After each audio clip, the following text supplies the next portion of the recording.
So it just got announced that China is entering into this military alliance with Colombia and Venezuela, right? And they get into this military alliance, and they have Chinese troops in Colombia, in Venezuela. They have Chinese commanders and Chinese weapons because they sell these Chinese weapons to the Colombians, to the Venezuelans, in this new Chinese military alliance, right? And see, this alliance, it starts to expand. From Colombia, Venezuela, it adds on Panama. And all of a sudden, it's China, Colombia, Venezuela, Panama, and they've got Chinese weapons, Chinese communication systems and satellite systems, Chinese warplanes, Chinese everything, tanks, rifles, you name it, right? And you see, the Chinese encourage this, of course, because it makes them money. They get money for their weapons manufacturers, right? And in fact, the weapons manufacturers back in China, they're the ones like pushing this agenda, grow this alliance so we have more members so we can sell them more stuff. And so this Chinese military alliance that started with China and Colombia and Venezuela, it includes now Panama, and then it takes over Nicaragua, and it adds on, Honduras, and it adds on Costa Rica and Belize and Guatemala. And before you know it, it's encompassed all of Central America, right up to Mexico. Mexico is not a part of this alliance, but the Chinese, you know what they do? The Chinese, they engineer a coup d'état and overthrow the legitimate government of Mexico. Yeah, they do that. And in fact, there's like audio tape of Chinese bureaucrats talking about which Mexican politician they're going to put into the new government once they have control, which they do. They do this. And then, it's so funny, they actually start installing in the new puppet Mexican regime, they actually start installing people who are Chinese citizens in the cabinet of Mexico's puppet government. Yeah, this is happening, man. And the Mexican government is totally puppeteered by the Chinese back in Beijing. And the new presidents, there are elections, but the presidents that are elected in Mexico are total pawns of the Chinese. And the Chinese, through various influence groups in Mexico, right, they're clamoring for Mexico to join this great military alliance. And by the way, during all this growth of this military alliance, right, the Chinese have installed nuclear weapons, first in Colombia and Venezuela, and then in Panama, and then in Nicaragua, and they kept inching these weapons closer to the United States, inching Chinese troops, Chinese tanks, Chinese airplanes closer to the border of the United States. And the only thing standing between China, right up on the doorstep of the United States, is Mexico. And the Chinese are encouraging the Mexicans to take back New Mexico. After all, it's called New Mexico. Come on, it's in the name, right? Yeah, those are areas that shouldn't belong to the United States. They should belong to Mexico. It's in the name. And Texas, too, while we're at it. Hell yeah. What do you think people in the United States would be saying about this situation? Hand to heart. Do you think that they'd be okay with it? Huh? Do you think they'd be okay if, people in Mexico started shelling people in New Mexico? If they turned Albuquerque into like a death zone where random civilians would be hit by random shelling coming from Mexico, shells that have, Chinese serial numbers on them. Do you think they'd like that in the United States? Do you think they'd be hunky-dory? Or do you think that the United States would throw a complete hissy fit, a complete and utter meltdown at this situation? And people in the United States would be saying, screw this. Let's go ahead and invade Mexico and make sure that these Chinese don't install nuclear weapons in Tijuana. Do you think that might happen? Huh? Riddle me this, Batman. Of course it would happen. Come on. Be a grown-up. If the Chinese pulled a stunt like this, of course the United States would react. And in point of fact, it would react long before the hypothetical events I described in Mexico happened. They'd react when all of a sudden, Costa Rica and Belize joined this military alliance, they'd be doing something about it.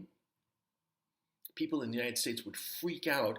People in the United States would be clamoring for blood. People in the United States would say, yeah, let's invade. And once an American invasion of Mexico happened, everybody in the United States would be, yeah.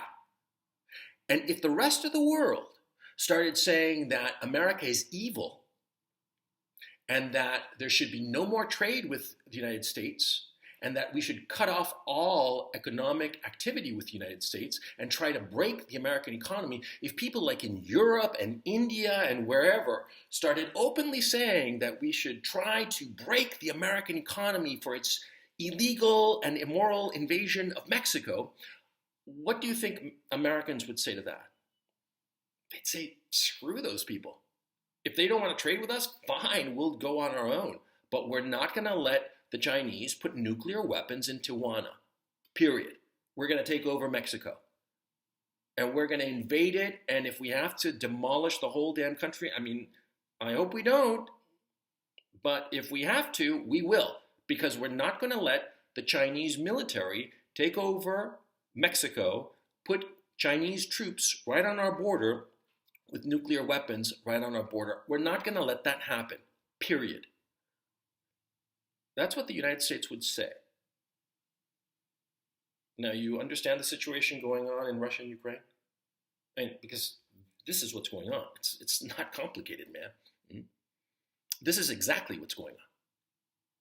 And see, people in the United States, the leaders in the United States, the educated classes, the leadership classes, and the managerial classes, and the media classes, I mean, I don't know if they're simply too stupid to put themselves in the shoes of the Russians, or they don't want to, or they fundamentally realize that what's going on is immoral. Because the West encouraged Ukraine to get into this fight. The West has been goading Russia for over a decade for this war. They've been dreaming about it. I mean, how would you feel, you're American, how would you feel if you heard about a bunch of very prominent Chinese think tanks that were realistically talking about breaking up the United States into maybe 4 different sections, maybe more, maybe even 50. Just break it up into all little pieces so that Chinese industry could go into these much smaller countries and extract all the resources of the United States for the benefit of the factories back in China. How would you, as an American, feel if you heard that? Because that's what Russians hear all the time. The Rand Corporation, which is the preeminent think tank in the United States, put out a study saying how great it would be if Russia were broken up, if there was regime change in Russia, Russia was broken up and divided into smaller countries so the resources of Russia could be more easily extracted. I've got a copy of the study. If you want, I can post it for you, man. This is the truth. Right? I mean, put yourself in the shoes of the Russians. Imagine if the Chinese were advocating for the breakup of the United States so that they could more easily suck out all the commodities and resources of the United States. Imagine if the Chinese were openly saying that the American Constitution ought to be overthrown and a new regime that is more aligned with Chinese values were imposed on the United States. How would that make you feel? This is exactly the position that the Russians find themselves in. And they're pissed. And they're going to war with Ukraine. And the leadership classes in the United States, like I said before, either they're too stupid to put themselves in the shoes of the Russians, or they're simply too immoral. And they just know exactly what's going on and they don't care. Okay? I mean, it doesn't really matter. The effect is basically the same.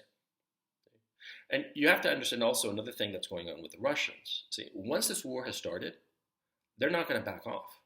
They're going to go all the way. Because for the Russians, this is life or death. I mean, imagine if the United States were in the situation of this Chinese military alliance, feeding weapons to the Mexicans and trying to keep on this war going between Mexico and the United States. For the United States, it would become existential. For the United States, it would be like, if we don't win this war, we are dead as a nation. So we're going to fight it to the bitter end, no matter how bad it gets, no matter how much it takes no matter how much blood is spilled on all sides, we're going to win this because we have to, because or else the Chinese are going to take it over because they tell us that they are going to take it over, and they're doing everything to show that they are going to take it over, up to and including sending Chinese weapons to the Mexicans to kill American soldiers. We're going to win this no matter what. So you see the situation that's going on. Understand, put yourself in the shoes of the other guy. This war is ugly as it is the ugliest thing, and it's pointless. And the Ukrainian people and the Ukrainian nation have been manipulated and maneuvered by Washington and by the Europeans into this war that, first of all, they can't win because they simply don't have enough men, a big enough army to beat the Russians. Forget about the heroism and valor of the Ukrainian soldiers, which is extraordinary. Nobody's questioning that, but it's an issue of numbers. The Russians have more numbers. The Russians are bigger. They're going to win this, and they are not going to stop until they have won it.